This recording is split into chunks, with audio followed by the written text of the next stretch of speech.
Welcome back to One on One with Mr. Yu. I'm your host, of course, Mr. Yu. In studio with us today is a good buddy of mine, Brandon Gano with humanop.com. Brandon, good morning. Glad to have you in the house today, man. How are you? Good, Mr. Yu. Thank you for having me here. I love the intro music. Jamming out over here. Is it okay? I love my own stuff. It's really good. I love it. Yeah, right. You should. It's awesome. Yeah, I'm really feeling that one too. But good to have you in the house, man. So much that we talked about in our pre-interview chat, man. There's so much good stuff you got going on. I want to get into it. All you guys that are listening and watching us on YouTube and on our social media platforms, hit us up in the comments section. If you got a question for Brandon, by all means, drop it in the comments. I'm sure he's happy to answer those questions for you.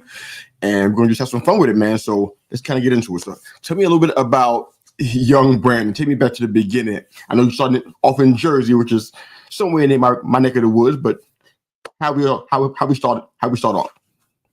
Well, it was a rainy Monday morning in New Jersey. No, I'm just kidding. How far back do you want to go? That far back. Yeah, right. The birth story of me. No, we're not going to do that on this show. No, but I was,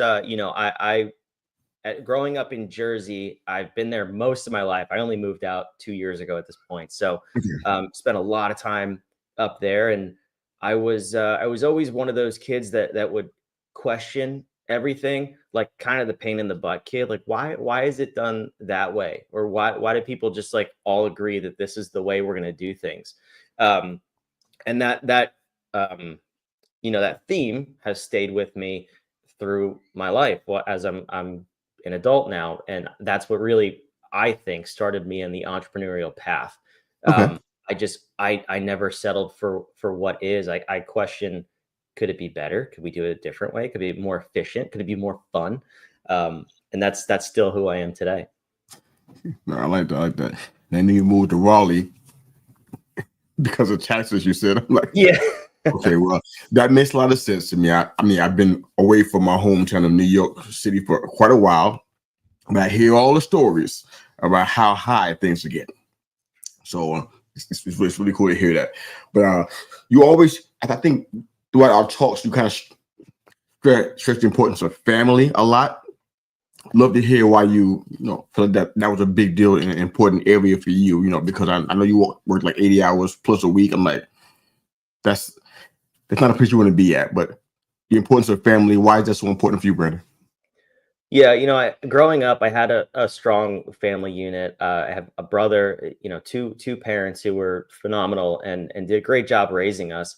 So I saw that picture of family, and I knew the importance of it. You also kind of look at friends and at classmates growing up, and they didn't have that same representation of a holistic family unit.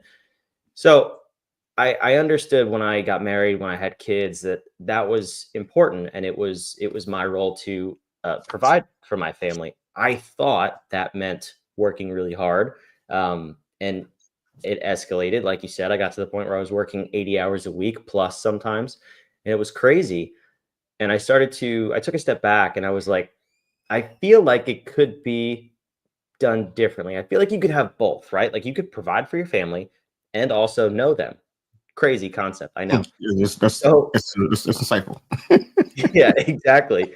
So that sort of it sparked a change in me, in this pursuit to really be present with my wife and my kids. Also do something great in the world in the way of business, create something people will actually love to use and to work with, that will change lives, that will do a lot of good for other people. I can't sacrifice my family at the same time. So it was this both and conversation, getting away from the either or. And that was that transition and that refocusing, if you will. It took a while. I would say it took me 6 months to get out of that working 80 hours a week cycle. This is a number of years ago, but it was not as easy as it seems. And you're like, oh, you could work half as much and it's a normal quote unquote 40-hour week, right? A lot had to happen for me in that time. As an entrepreneur, I couldn't just like let everything go. So that was a building process. It was a process of rediscovery for myself personally, and really forced me to evolve as everything as an entrepreneur, as a husband, as a father. And it was just a really interesting time in my life. It sounds like, I mean, I love that part because what you said was like, it wasn't easy to do. I think I know some of our listeners that I hear from, viewers, they kind of live lives like that, where they're just kind of just going, they don't see a way out. So I'm just kind of curious how you speak to them, what kind of advice you would give them about how they can, not so much get out of their job. I know many people don't want to work because they rather have their free time, like you said earlier. They want to have time with their family. They want to kind of do things they want to do, but the demands of work and having to pay bills and sometimes living check to check kind of dominate that. So what kind of advice would you give to somebody who is trying to do the same thing you did, even though your situation is different than theirs, obviously? But how would you give advice? What kind of advice would you give for them? Yeah, and that's such a good question too, because you can go listen to people on podcasts and videos and the news and read books, and you can hear this blanket advice. And it's so easy for someone to say, if you're not happy, just get a new job. Or if you're not happy in your Yeah. business, close it down, start a new one, right? Like that's Yeah. I think even though this is a Easy for you virtual to say, right? your audience would come punch me if I said that. Yeah. So we're not going to do that. But what I'll at least tell you my perspective, my story, and then this is what we help people through at Human Op, and I think it's one of those things that once you see it, you can't unsee it, but it will definitely expand your perspective of what's going on in your own life. So for me, Human Op is actually fairly recent in my life. We only started, we merged with them. I was doing fractional COO work for the last few years after I sold my last business with a business partner. We merged with Human Op only 6-7 months ago at this time. Okay. At this point. So I encountered Human Op almost over 3 years ago at this point. And I was just curious. It was that time in my life where I was just coming out of that, getting over the 80-hour work weeks. And I was actually on a podcast, and the host said, "Hey, I have this cool tool. I'd love for you to take this assessment, and I'll do a review session with you afterwards." I was like, "All right, that sounds cool. I love personality assessments. I'm somewhat of a personality assessment junkie, if you will, or was at the time." And what he explained to me was totally different than anything I've ever heard. I felt like he saw the core of my being, and I didn't know him at all. He actually wasn't the host of the show. He was the owner of the show. The host referred me to him, and I was like, "How do you know this about me? Like, you asked really weird questions on this assessment. I've never told you any of this information." But he saw it in me, and it unleashed my untapped potential at the time. It was a part of me that I was suppressing because that's the way I was raised. I was nurtured to be quiet, to stay small, to kind of just work hard. And that's what got me into the 80-hour weeks, and that's why I was burning out. The things that he told me enabled me to then embrace that potential and say, okay, I actually do see this in myself. I see these qualities. I see my ability to do this, to lead, to delegate, to be a business owner, to be an entrepreneur, to be creative. And I embraced that. I stepped into it. And that's when everything changed. So for me, the first step was to truly know myself and how I was naturally designed, and make that distinction between nature versus nurture. Say, okay, all of these things I've been doing are my nurtured qualities.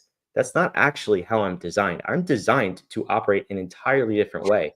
When I made that switch and I accepted and embraced it, I was able to step into a role in my company that wouldn't burn me out. Okay. I was also able to help everybody else in my company do the same thing, all of my employees, and everything started to get smoother. So I think when you ask that question, it's not as easy as, quit your job, start a new business, go be an entrepreneur. You have to really look within first and say, what am I designed to do, and what am I doing currently that's in conflict with that? Because that friction, while friction is good in life, it forces growth, it forces change, and can reveal some things that aren't working. Too much friction will burn you out, whether you're an entrepreneur, whether you're in a job, whether you're unemployed. I mean, you have to figure out what drives you first, and then you can build on that. That makes sense. I want to come back to this this technology, if you will, that you experienced with that first podcast interview. But I want to ask you a question first, because I really feel like I don't want this to get left on the carpet here. Because you were doing those kind of work hours, I'd love for you to share about the impact that it had on your wife and children. A lot of times, and this could just be a male thing. I don't think it is, but it could be that we don't recognize the full impact that our not being present has. We kind of working because we want to be understood that, you know, we're providing, and that's why we're doing all of this extra stuff. But there's a cost that comes with it, and I'd love for you to kind of just share when you saw that impact with your wife and children and how you addressed it, and then we can come back to what you learned in your assessment. But go ahead. Absolutely. Yeah, that's so huge. And I kind of hinted at it before, but there was for sure a cost. And quite frankly, I mean, my son he's turning 6 this weekend, actually. And this was 6 years ago when this kind of all started. I just kind of woke up one day when he was about 6 months old, and I was like, I don't know that kid. I don't really. Wow. And that was the eye-opening moment for me. I was like, oh wow, I'm here. I'm like, I wasn't living somewhere else. We lived in the same house, and I was like, I don't think I know who that is. And those, you know, for anyone who has kids, you can appreciate that baby face. It's crazy. Don't get me wrong. I'm not a huge fan of the lack of sleep, but there's so much magic and beauty that happens in those first 6 months. I felt like I missed it. So that was a cost. And then of course my wife is raising our kid by herself. She has to know that I'm working these crazy hours. And yeah, you do have the mindset of, you know, you're providing for the family, you're enabling that to happen, which is a good thing. But the benefit for me outweighed the cost until that moment, until that 6-month mark, when I was like, I can't continue to do that forever. We knew we wanted more kids. And I was like, if I don't know this one, how am I supposed to have more of these little things running around that I don't know, these little strangers in my house? So I that's when I started to make that change. And then, but even till today, so at the 6-month mark, that's when my wife went back to work. She was a teacher at the time, so she got 3 months off, and it happened to line up. I'm not going to say we planned it, but we maybe planned it a little bit. It lined up with her summer break, so she got the extra 3 months. At that 6-month mark, I actually started taking him to work with me. From when he was 6 months to about 2 years old, he came to work with me. And I didn't realize at the time we were physically present in the same building, in the same, 5 square feet, literally. But yeah. I wasn't mentally present. I wasn't emotionally present. And that is what we're still paying the price on today. So for too long, it took me too long to realize, even after that point, you know, I felt like I knew him a little bit better. I spent way more time with him, but there was, you know, time in front of screens. There was time just playing with his toys because I was working with a client or something like that. And to this day, we see some of those behaviors linger. So I think we're all of us, the 5 of us, I have 3 kids now.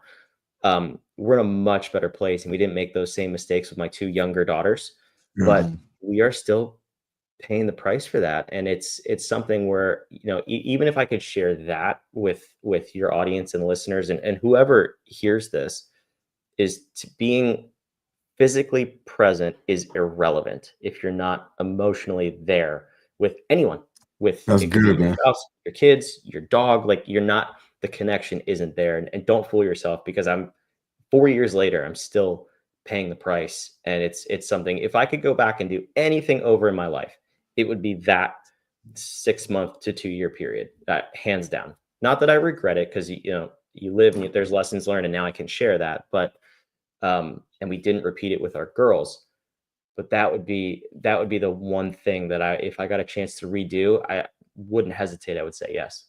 Yeah, that might be the nugget of this show, man, because that's where people are not at. Yeah. Not saying that you're just so unique and so different than other people that in similar situations, but that's the part that we don't catch. We think we're doing enough.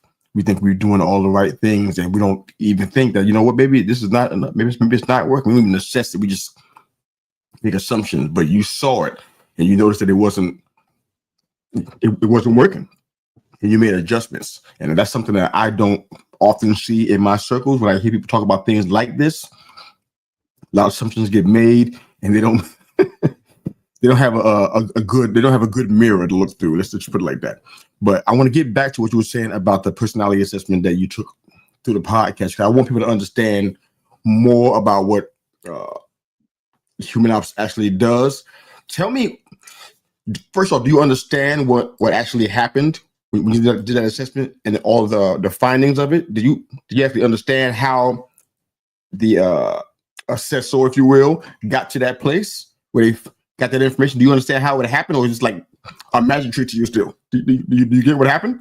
It's funny. I'm the COO of the company now, and Okay. there is still a degree of magic, which Oh I no! think is awesome. Simply How are explained, we gonna learn though? How are we gonna learn what happened? You gotta. we can make it simple. Okay. Because no, I mean I do understand it, but the magic for me actually comes in watching other people go through that process, Okay. because it's almost like they're lit up for the first time. I think as we age and as we go through life, we get more and more nurtured. We go through those behaviors that we think, okay, if I want to be successful, I need to copy that person. I need to act like them. I need to fit in that box. You take other personality assessments, they put you in some sort of a box, whether it's a number, a series of letters. They tell you you look like a fuzzy animal. I don't know what all the things are, but Yeah. it's crazy. There's so many of them. When you finally look at a person and you see them and they know that they're seen for the first time, that is the magic for me, because That's incredible. the assessment is 87 questions. Actually, if you're watching, it's on the screen at humanop.com. You can go download the app. You can take the assessment. It's 100% free. None of the questions make sense based on the results that you get. It's like, why are you asking me what the shape of my jawline and my nose and the color of my eyes and my hair? Like, these are weird questions. And then you can peer deeply into my soul and know who I am. Like, hang on, there is definitely some magic here. So very simply put, if we're to compare this analysis, it's really more of an analysis than assessment, to other assessments, the Myers-Briggs, the Enneagram, the DISC, all those things. Those are all subjective, or they're behavioral or they're cognitive. So they change, and it's really how you view yourself in the moment. And to some degree, you can manipulate them. I mean, you can answer the questions in different ways, Of especially in course you terms can. of an employer. Oh, this person's going to want me to show up in a certain way. Let me ask the questions in that way. Our assessment, on the other hand, is the only one that's patented in the world because it is not subjective. It's based on physical law. That's why we ask you all the questions about how you physically look, because our founder, one of our co-founders, she discovered that this technology is actually present in all living things, people, plants, animals. The way you physically present, there's a code there, and she unlocked that code and put an algorithm behind it to then quantify what a human is and how they're naturally displayed. And what we can tell then is if you're operating in the strong state in alignment with that vehicle, or like I said before, in terms of burnout, if you're operating in the weak state or a toxic state. And we can kind of see how people are showing up. So we ask you the physical questions of how do you present in this physical world? Okay. Then the next portion of the assessment is how do you think you present? How do you think you operate? And we can compare the two. And this is all done behind the scenes by the algorithm. But we compare the two, and that's where we can identify if someone is operating in alignment with themselves or out of alignment, and how far into toxicity and burnout they really are. So the magic is understanding or conveying somebody's potential, like what happened to me, saying, you think you need to show up in this certain way, but you're actually designed to show up in a much different way. And just letting people sit with that and embrace it. We all know it to some level at our core. We know how we are supposed to operate or how we could operate, but it's almost like we need permission sometimes. It's like someone else sees that in me. That's not me being crazy. Thinking I'm either a leader or really creative, or there's millions of different options. But our analysis, if there's 8 billion people in the world, there are 8 billion unique results. We don't put people into Okay. boxes. There's no categories. We tell you your unique code and your unique potential. It's like the operating manual for yourself. And that Okay. to me is the magic. Well, that sounds good. Sound like one of those kids that are having some good times over there behind you. I can hear them. Oh, you can hear them. Yeah. So Yeah, those yeah. are my 3 kids. They're Yeah. homeschooled and they're crazy, but they're having fun. Oh, come on. Give them an assessment. No, just kidding. Yeah, All right. right. So you mentioned that the assessment is kind of like a personality assessment on steroids. I'm a former assessment junkie as well. So all those ones that you named, I've taken them all, plus and then some. So what I want to do when I ask about this is that once a person decides to take this assessment, right, and they decide, you know what, they want to give this a try, what's their tangible takeaway after they're done taking this assessment? What do they, I guess, walk away with that they can apply in their lives right away, if anything? Did that make sense? Yeah. Okay. So that's a fantastic question, and that's actually the question that we uniquely answer. So let's use all of the other ones. Okay. Myers-Briggs, right? You get your letters. I think they've even named what the archetypes are. Yeah. Enneagram, you get your numbers. DISC, you get your letters. It tells you, ISNG and yeah, exactly. Yeah. So you get this thing. You are in this bucket or this category. And I've seen them used in the workplace. Let me also say this. If you're using any of those assessments, it is 100% better than using nothing. To have a little bit of a clue into how somebody operates, even in that snapshot of a moment, there's so much power in that, especially in organizations. So I'm not anti-assessments by any means. If you do look at the statistics, though, all of them are only about 80% accurate. And you can Google these stats and just say, how accurate are personality assessments? It'll tell you about 80% accurate, give or take 5%, depending on the assessment. So good, not great, right? Could be better. Sure. Ours answers that question of now what? So we tell you in that first snapshot, when you take the assessment, ideally you take it every 90 days to see how you're evolving. And we can map that as well within our app. But we say, okay, you are this way right now. As a matter of fact, I just had somebody email me about this morning. And so they took our assessment. It came up that they're a little burned out. And they said, this is interesting. My assessment usually doesn't look like this. I wonder what's going on. And we can ask what's going on. We can kind of tell you what's going on too, because of where you're burned out, where it's showing up. And then we give you that game plan, a 90-day action plan of, okay, now what? We answer the question, now what? So you do these things that are in alignment with your vehicle. You feed these certain parts of yourself. And naturally, over the course of that 90 days, as long as you do those things, and they're very simple, they're unique to you, but they're very simple. You do those things, you will retest differently in 90 days. And then we can see, okay, again, what's the delta of how you are operating now, how you are showing up versus how you're naturally designed. And then you continue to get these 90-day action plans. So we've also built our own AI brain. So I know AI is all the craze. We've built our own that is trained only on our algorithm and our model, our technology. You can interact with it on the app. You can ask it questions. So you can say, okay, how should I structure my day's meetings based on how I'm naturally designed? I do that all the time. And it tells you specific to you. So it's not just about understanding and being seen. That's, again, magical. Don't hear me say that's not important. It's life-changing for a lot of people, but the action plan, the answering the question, what's next, is just, to me, it's the most important part. Like, if you're not going to optimize yourself, and if you're not going to get anything from it, and it's not actually going to be useful for you, whether for yourself personally, for your family, your spouse, or your business, I don't see the point in really taking it. So that's why ours is built this way. Yeah, this is powerful stuff, because I feel this is from my own experience also. I talk about myself a lot on our shows. I don't talk about people. I talk about me the majority of the time, and just cautionary tales. So you don't have to make the same mistakes that I've made. But there's something powerful in this, because I feel like we don't really realize that we get burnt out, and we don't recognize what burnt out looks like. We might look at it as being tired or just irritable. We don't realize that it's like, okay, you know what, we're in a bad space and we don't even know why. If you can't tell that you're burned out, you don't know why you're burned out either then.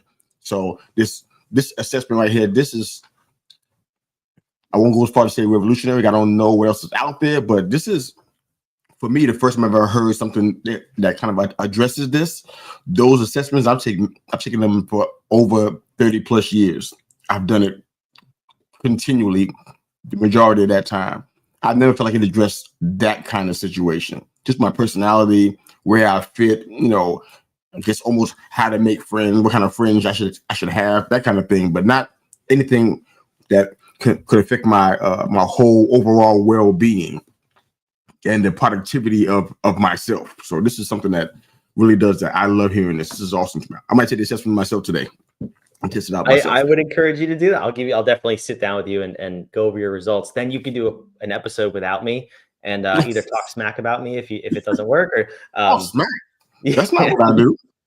No, it's that I would love that. But actually, it's funny you say that too, because we'll use Myers-Briggs. So that's one I took a number of years ago. My results that I got was like the architect was like the type that they labeled it. I forget the letters that it was. That is actually me presenting in the weak state of my vehicle on the Human Op assessment, which is very true. It's like someone who focuses on the nitty gritty, the details, who almost like manipulates things to a degree. That is the weak state of a very small part of me. So it's interesting. If I were to, if my employer will say, was to use that and say, oh, the architect, this person really focuses on the small details. They should be in charge of the finishing touches on everything. I would probably burn out in like 3 weeks, because that's just not me. That is the opposite of what fuels me. So that's kind of the danger of using other things and not understanding the full picture.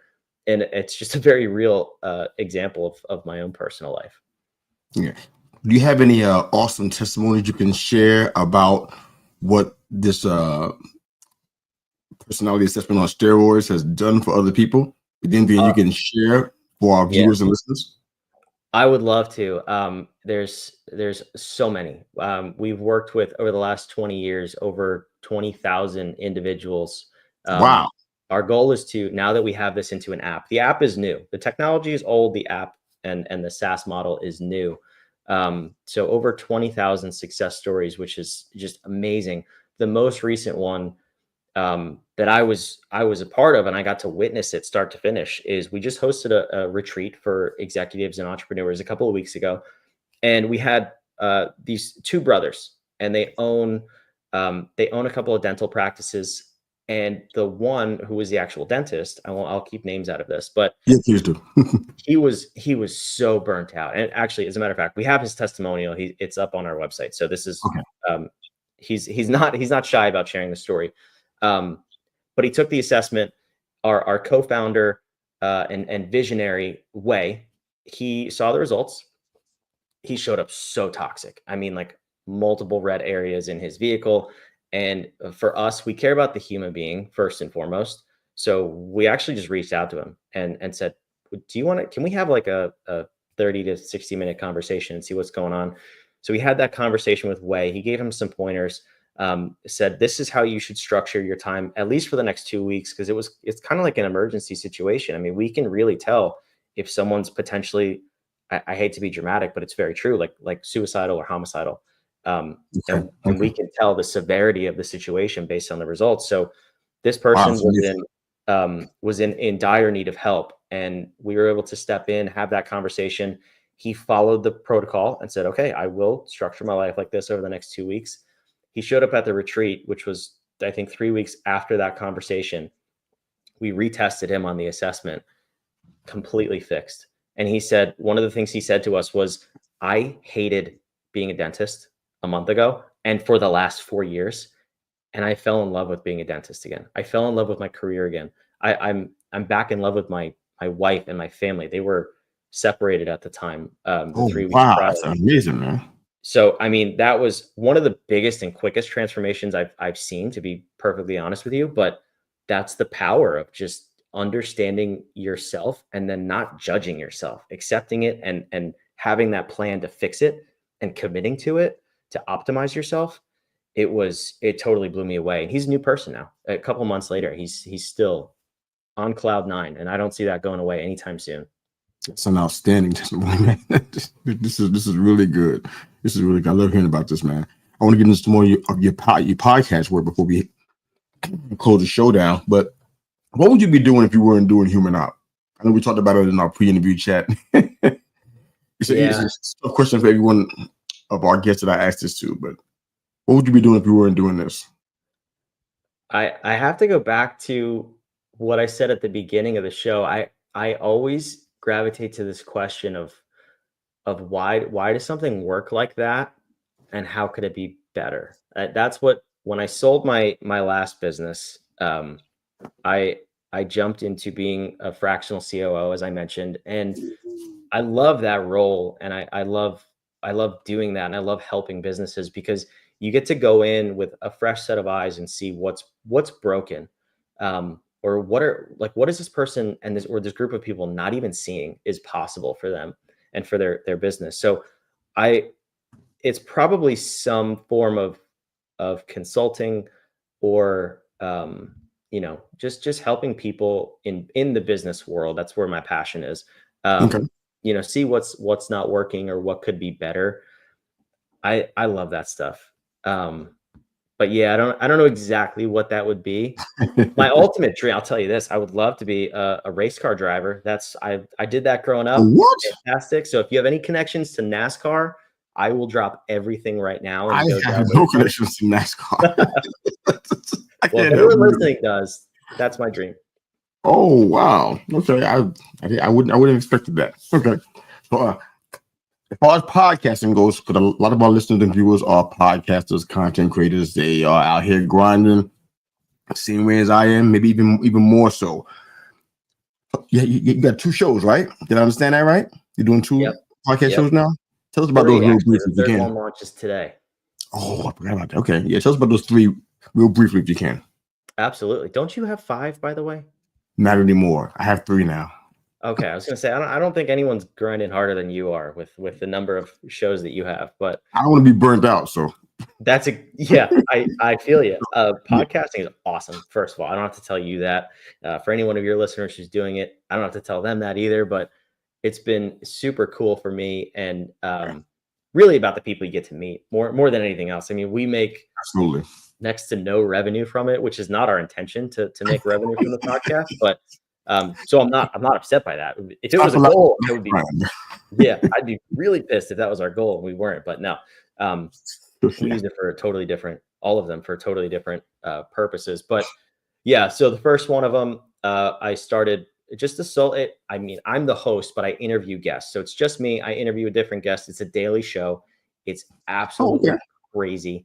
It's called Harmonious at Lunch. I'd love to have more listeners, 15 minutes a day. Just sampling different bits of wisdom and what people have experienced in business, maybe tips and tactics. It's a fun show. We have a lot of fun on that one. Keep it super light. The other one I started with my business partner about 2 years ago, year and a half ago.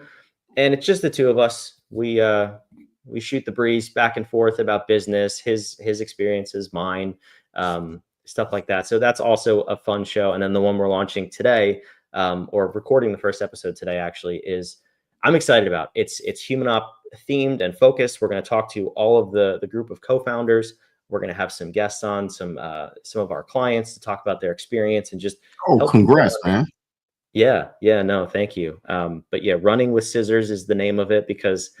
No way. That's kind of what we're all doing, right? I mean, you tell your kids don't run with scissors because there's danger, but you're kind of doing that metaphorically. If you don't understand who you are and how you're designed, you're kind of running around with scissors because you could be hurting people left and right. You could be hurting yourself. Everything we just talked about through this whole episode, that's what we're all doing by not knowing ourselves. So I'm excited for that one too. It's gonna be a lot of fun. Yeah, I want to follow all 3 of those. You got to tell me those offline because I definitely will. Scissors is a fantastic name for a podcast. I love it. I wish I thought of it. It's great. Okay. So I love this. So what are your two biggest lessons that you learned about podcasting since you've been doing this? We're not learning anything. It's really bad. We're not learning anything about ourselves and all of this stuff. A lot of folks are not. They're not learning anything new about themselves. But Yeah. two biggest lessons. I think, well, this is for me personally, but everyone I've talked to who has a podcast agrees with this, at least on some level. You got to have some sort of a system to make it happen. On the daily show, Harmonious at Lunch, I have, so the episodes we record for 15, 20 minutes to get an episode fully produced and aired.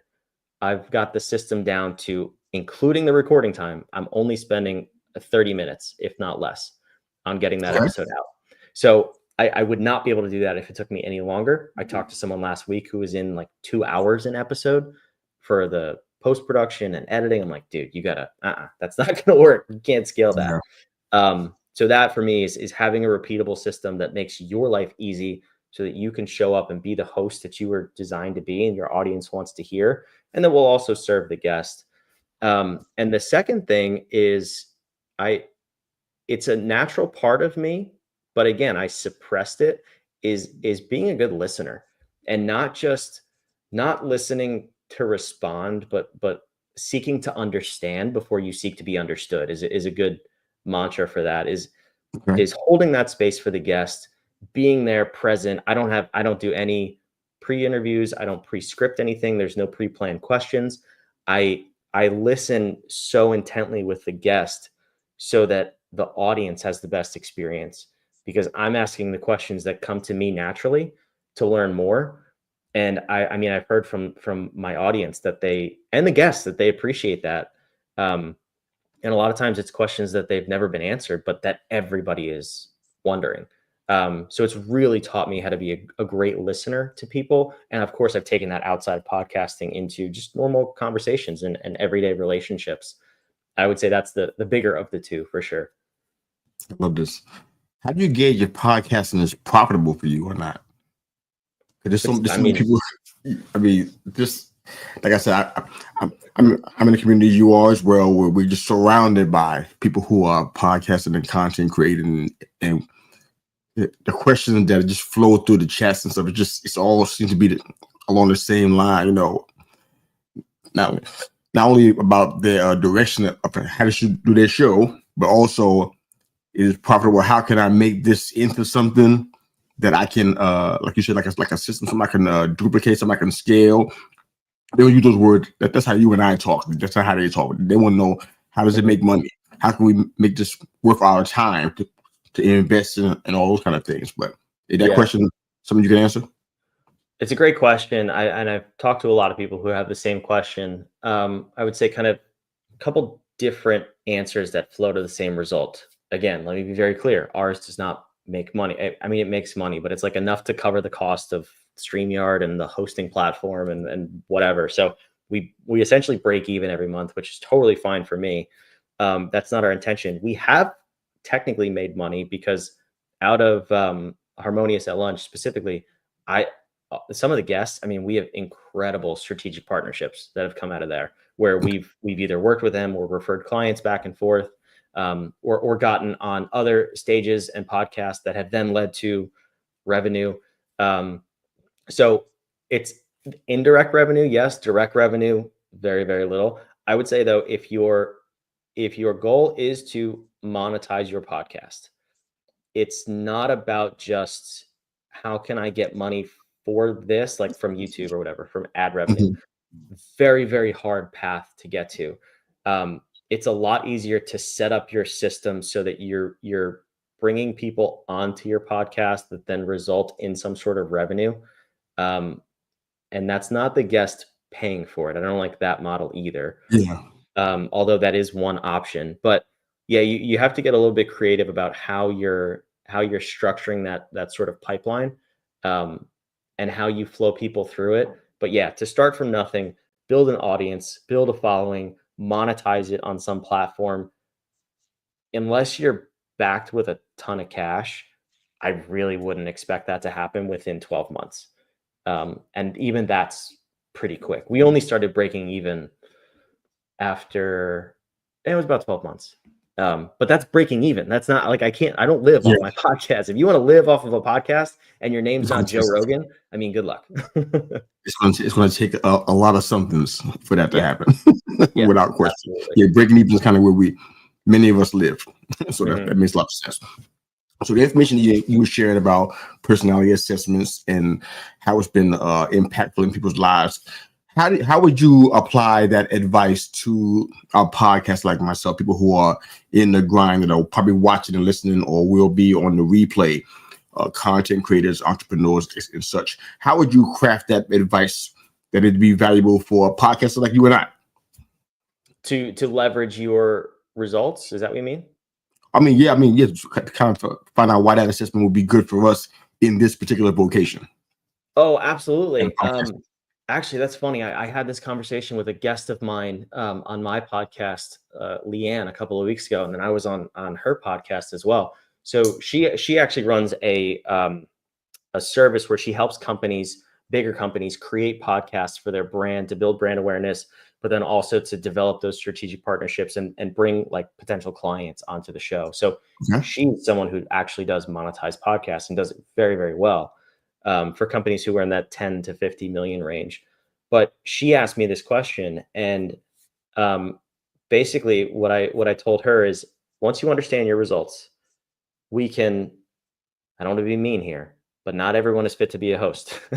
And she was like, I know, tell me about it. So we can first and foremost identify that if you're going to be a good host or not on a podcast. Save your energy if you're not. And it's not that you can't learn it, but that's that nature versus nurture. Is learning it going to burn you out, or is it actually in line with who you are? So knowing that going into it is really powerful. I've been on a number of shows. I'm sure you have too. My business partner has, where the host was just like, this is not your calling, my friend. And that's okay. That's okay. You're trying, right? You're learning something. So we can tell that, but then we can also help if you are a good fit to be a host, if that is going to energize you and light you up, we can help you find a perfect co-host should you want to go that route. It can help you find even better guests or know how you connect with certain guests so you can talk to them in a way that resonates between both of you and puts on a great show for the audience. It can help you find strategic partners and ad partners, sponsors, whatever. If you go that route too, that's another way to monetize your podcast. There's a lot of different things that it can help you understand and help you become a better podcaster and put out a better product. It's kind of, what do you want to do with it is the question. What do you want your show to accomplish first? And then we can narrow down on all the different ways that it could help you. But those are just a couple. I love it, man. That's good, man. Last question for you, Brendan. What's your 5-year goal? We talked about it, and your answer was very interesting when we talked about it. But I hope I remember it. All I can think of is if you don't, we got a huge problem now. I know, because we just we went through our Q2 strategic plan with Human Op, and our big 5-year goal is to have 10 million people with a profile who are consistently optimizing themselves. So I'm so in line with that goal too, because it's helping human beings.